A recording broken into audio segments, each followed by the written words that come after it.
Bugün Bалташ'ta çırşı buldu. Менә benim için gayet жылы, çünkü mında benim klassdaşlar, мен 9-да 10-да mında okudum. Benim avuldaşlar, bizim avul yakın bitindi, 20 kilometr gana. Балташта ялгышмаса Миржем урамы да бар буга айланды.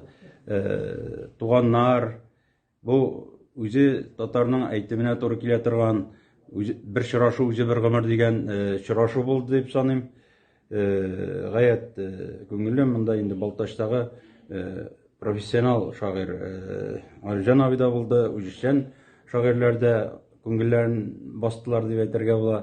Шуңа күрә мин үзем бу кичәдән бик канәгать калдым. Менә тормыш юлында бик жылы истә кала торган чырашуларның берсе булды.